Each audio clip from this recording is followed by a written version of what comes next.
तो अगर आपने कोई इन्वेस्टमेंट मिस कर गए हैं या आप शॉर्टफॉल हो रहे हैं, इस लिमिट्स को पूरा नहीं कर पा रहे हैं, तो वक्त रहते आज से लगभग 2 महीने का टाइम आपके पास रह गया है, ये इन्वेस्टमेंट्स पूरा कर लें। कौन सा आईटीआर कब स्क्रूटनी में आएगा, ये आप न हम नहीं जानते।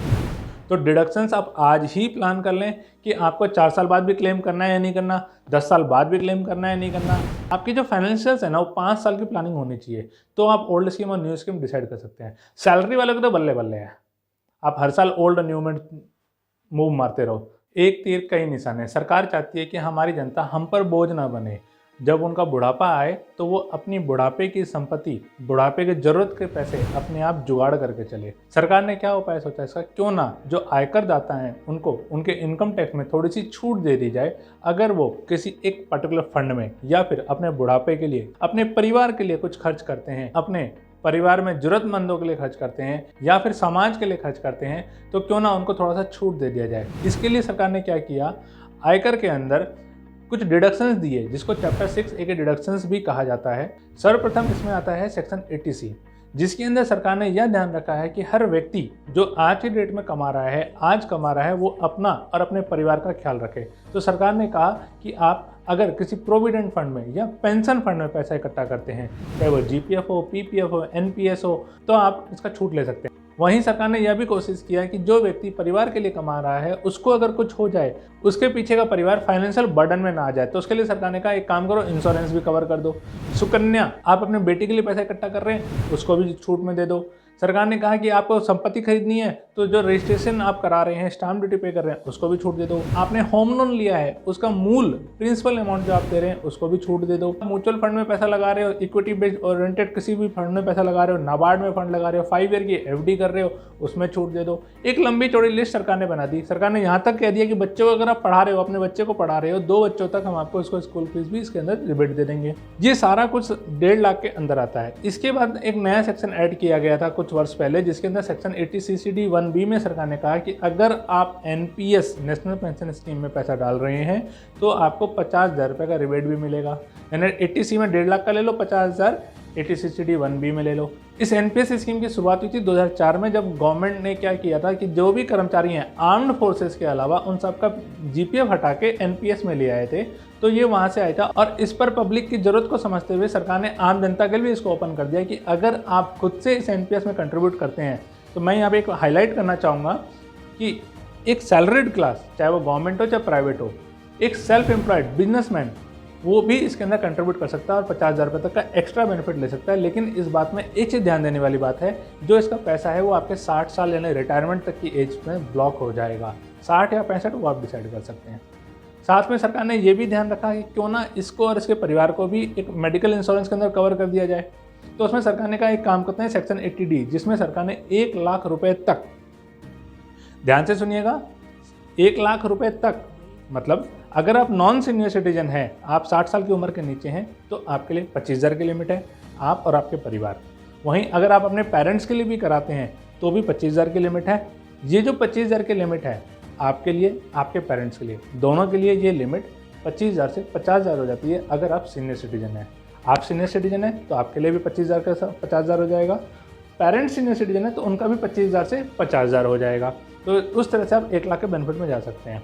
इसमें एक सबसे अच्छी इंपॉर्टेंट बात देखने के लिए ये है कि अगर आपने मेडिकल इंश्योरेंस नहीं ले रखा अपने पेरेंट्स का, तो आप प्रिवेंटिव हेल्थ चेकअप या हेल्थ केयर एक्सपेंडिचर का 50,000 रुपये तक सीनियर सिटीजन पेरेंट्स के लिए क्लेम कर सकते हैं। Only for senior citizen. Non senior citizen, self, family और पेरेंट, उसके लिए 5,000 रुपये की लिमिट है। प्रिवेंटिव हेल्थ चेकअप इंश्योरेंस हो या ना हो, उससे कोई मायने नहीं रखता। एक मोस्ट इंपॉर्टेंट चीज़ इसके अंदर ये भी है, इसमें ही नहीं, बाकी डिडक्शंस में आप ध्यान रखें कि जो भी डिडक्शंस आप क्लेम कर रहे हैं, उसका पेमेंट आप बैंकिंग से ही करें। मेडिकल इंश्योरेंस के केस में तो साफ साफ गवर्नमेंट ने कह दिया है, whatever payment is made through non cash mode, मतलब कैश में पेमेंट नहीं करना है आपको। सरकार ने साफ मना कर दिया। क्यों? क्योंकि फर्जीवाड़े क्लेम होते हैं। इन सभी डिडक्शंस में एक बात आप खास करके ध्यान रखेंगे, हर आयकर दाता से रिक्वेस्ट है, ट्रैकिंग शुरू हो चुकी है। पहले भी होती थी, लेकिन पहले मैनुअल था, प्रोसेसिंग बहुत बड़ा होता था। अब प्रोसेसिंग छोटा हो जाता है, 1-2 एंटर मारा, बड़ा बट लिस्ट बाहर। क्या भैया, ये बंदे वो हैं जिन्होंने मेडिकल इंश्योरेंस के लिए पेमेंट किया है, ये और ये बंदे वो हैं जिन्होंने आईटीआर में क्लेम किया है। फंस गए साहब आप। फंस गए। हाँ, छोटे छोटे प्रावधान अभी भी रह रहे हैं जिनको आप ना अवेल करें, जैसे बच्चों की स्कूल फीस, कॉलेज फीस, ये सब हैं। इसका ट्रैकिंग अभी तक नहीं हुआ क्योंकि स्कूल से इन्फॉर्मेशन अभी तक कलेक्ट नहीं की जा रही है। साथ ही साथ सरकार ने ये भी ध्यान रखा कि कुछ ऐसे भी खर्चे होते हैं परिवार के अंदर जो एक प्राकृतिक समस्या है, जैसे कि आप या आपके परिवार में कोई बंदा डिजेबल है, हैंडीकैप है, जिसको हम दिव्यांग भी कहते हैं, या फिर कोई ऐसे बीमारी से ग्रसित है जिसका इलाज आज के तारीख में पूर्ण रूप से संभव नहीं है। तो आयकर विभाग ने क्या कहा कि 80U अगर आप हैंडीकैप हैं, 80DD अगर आपके घर में कोई हैंडीकैप है तो आप 75,000 या 1.25 लाख तक का आप रिबेट ले सकते हैं। अगर कोई बीमार है, मतलब लाइलाज या बीमारी से ग्रसित है, जैसे एड्स, किडनी फेलियर, इस तरह की बीमारियां, उसकी लिस्ट है कुछ। इसमें सरकार ने कहा कि आप 40,000 से 1 लाख रुपए तक का क्लेम ले सकते हैं सेक्शन 80DDB के अंदर।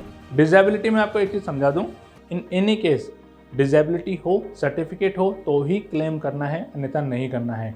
सेम विद द 80DDB, जहाँ पे बीमारी आप क्लेम कर रहे हैं वो तभी आपको क्लेम करना है जब आप हकीकत में बीमार हो या आपके डॉक्टर का सर्टिफिकेट हो, सरकारी डॉक्टर का प्रिस्क्रिप्शन हो, अन्यथा क्लेम नहीं करना। आयकर विभाग पेनल्टी सहित वसूल ले जाएगा आपसे।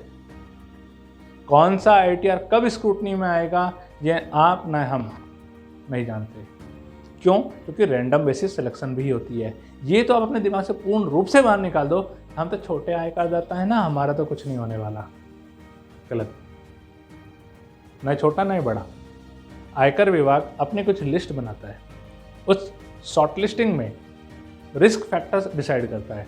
अगर उसको लगता है कि ये पर्टिकुलर आइटम इस रिस्क फैक्टर में आ रहा है, तो छोटे हो चाहे बड़े हो, चाहे 1000 रुपये का फ्रॉड हो, चाहे 10,000 का फ्रॉड हो, चाहे 10 करोड़ का फ्रॉड हो, वो आपको नोटिस ज़रूर भेजेगा। 10 करोड़ वाले तो शायद कुछ ले दे के या फिर पेनल्टी भर के चुपचाप बाहर निकल जाएंगे, लेकिन आपके 10,000 का जो है ना, वो 20,000 रुपये 25,000 रुपये बन चुका होगा with penalty and with interest. अब आपके लिए आफत है। और आफत, खास करके आफत क्यों होगी? नोटिस आएगा 2 साल बाद, स्क्रूटनी होते थे 4 साल, अब बोल गए यार 5 साल पहले वो सरकार ने कर दिया कबाड़ा हमारा। इस चीज़ का खास करके ध्यान रखेंगे आप। उसके बाद अगर आप अपने बच्चे को पढ़ा रहे हैं, उसके लिए आपने एजुकेशन लोन लिया है, तो उसका भी आप रिबेट ले सकते हैं 80E के अंदर। आपने कोई इलेक्ट्रिक व्हीकल खरीदी है, आप उसका छूट ले सकते हैं। यहाँ पे सरकार ने 2 खेल खेल दी, आपको छूट भी दे दी और सरकार ने इलेक्ट्रिक कार को प्रमोट करना भी शुरू कर दिया, क्योंकि सरकार भी चाहती है कि पॉल्यूशन कम से कम हो हमारे देश के अंदर। बाद में सांस लेने में समस्या होंगी, बीमारियाँ फैलेंगी, हॉस्पिटल पे लोड बढ़ेगा, सरकार का बजट बिगड़ेगा। सरकार ने कहा आज से इलेक्ट्रिक व्हीकल को प्रमोट करना शुरू करो। अच्छा है, आप भी लीजिए, हम भी लेंगे। कोई डोनेशन आप दे रहे हैं किसी संस्था को, रजिस्टर्ड संस्था को, अपने अड़ोस पड़ोस किसी छोटे मोटे संस्था जो 4 बंदे मिलकर बना लेते हैं ना, कैरम बोर्ड टीम, तो उनको नहीं। किसी मंदिर को, गुरुद्वारे को, किसी भी आप एंटिक म्यूजियम्स को, इनको आप दे रहे हैं। इनकम टैक्स के दायरे से तभी दें जब वो इनकम टैक्स एक्ट के अंदर रजिस्टर्ड हो 80G डिडक्शंस के लिए। आप किसी रिसर्च इंस्टीट्यूट को पेमेंट दे रहे हैं, वो साइंटिफिक रिसर्च इंस्टीट्यूट रजिस्टर्ड होना चाहिए इनकम टैक्स से, उस क्राइटेरिया में। आप किसी पॉलिटिकल पार्टी को डोनेशन दे रहे हैं तो वो भी कवर्ड होना चाहिए। यहाँ पे एक बात मुख्य तौर से देखने लायक है कि कानून कौन बनाता है? Political parties. तो इन महानुभावों ने क्या किया, अपने आप को 100% क्राइटेरिया विदाउट एनी लिमिट में रख लिया। मतलब इन्होंने अपने आप को बाकी संस्थाओं से कंपेयर नहीं किया, उससे अपने आप को बहुत ऊंचा रखा। इसके एक सेक्शन ही इन्होंने अलग बना दिया, विदाउट एनी लिमिट। अच्छा, अब इन संस्थाओं के डोनेशंस में या पॉलिटिकल पार्टी के डोनेशंस में, साइंटिफिक रिसर्च के डोनेशंस में हमने आमतौर पे ये देखा है, लोग क्या करते हैं, फर्जी रिसिप्ट्स बना लेते हैं। या तो डोनेशन लेने वाला फर्जी रिसिप्ट बना लेता है, या फिर हम किसी से फर्जी रिसिप्ट बनवा लाते हैं।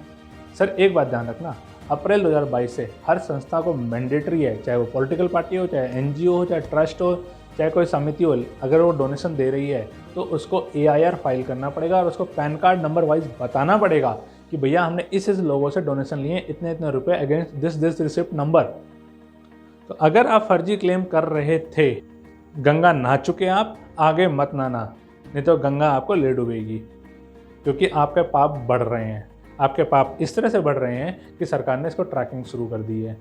दूसरी चीज़ आप इसमें ध्यान देंगे कि आपको कैश में डोनेशन नहीं करना है। जब भी आपको अगर इनकम टैक्स के मकसद से डोनेशन करना है तो बैंकिंग मोड से ही करना है। इनकम टैक्स मकसद से नहीं कर रहे, आप किसी अपने लोकल समाज समिति वगैरह में डोनेशन दे रहे हैं, इनकम टैक्स का छूट नहीं लेना चाहते हैं, वहाँ तो आप कैश दीजिए, बैंक दीजिए, कोई फ़र्क नहीं पड़ता। वहाँ भी कोशिश करें बैंकिंग से दें, ताकि उन संस्थाओं को हिसाब बनाने में जोर आए और हकीकत में पैसा पहुँचे। काफ़ी बार ये भी देखा गया है, कुछ उपद्रवी लोग जो होते हैं समाज का झूठा रिसिप्ट बना के उसको लोगों से चंदा इकट्ठा कर लाते हैं। तो वहाँ पे भी आप कोशिश करो बैंकिंग से दो, अपने आप दूध का दूध पानी का पानी हो जाएगा। आप मकान बनाना चाहते हैं, होम लोन ले लीजिए, 24B में इंटरेस्ट का छूट ले लीजिए, चैप्टर 6A में एडिशनल इंटरेस्ट और प्रिंसिपल अमाउंट का छूट ले लीजिए। इसके बाद और भी बहुत से तरीके हैं जहाँ पे आप छूट ले सकते हैं आय करके, जो केस टू केस बेसिस पे डिपेंड करता है। ये जो मैंने आपको बताया अभी तक वो बहुत कॉमन है, बहुत से ज़्यादा लोग अवेल कर रहे हैं। अगर मैं बात करूँ परसेंटेज वाइज तो लगभग 95% अवेल कर रहे हैं। मुख्य चीज़ इसमें ध्यान रखने वाली बात है, ये सारे डिडक्शंस आपको तभी मिलेंगे जब आप इनकम टैक्स का ओल्ड स्कीम अवेल करेंगे। गवर्नमेंट सैलरीड क्लास इस बात को गांठ बना लें, सर आपको ओल्ड स्कीम में ही चलना है। रीजन बिंग आपके यहाँ डिडक्शंस मैंडेटरी है, ऑप्शनल नहीं है। प्राइवेट में तो फिर भी कंपनियां क्या करती हैं, CTC डिसाइड करती है, भैया हम तो इतना पैसा देंगे, आप डिसाइड कर लो कितना PF में कटाना है, कितना आपको कैश इन चाहिए, कितना ग्रेचुटी में चाहिए। तो वहाँ तो फिर भी एक रेस्ट्रिक्शंस होती हैं, उनके पास ऑप्शन है कि वो डिडक्शंस कराना चाहते हैं नहीं कराना चाहते हैं, इसलिए उनके पास ऑप्शन है ओल्ड स्कीम या न्यू स्कीम।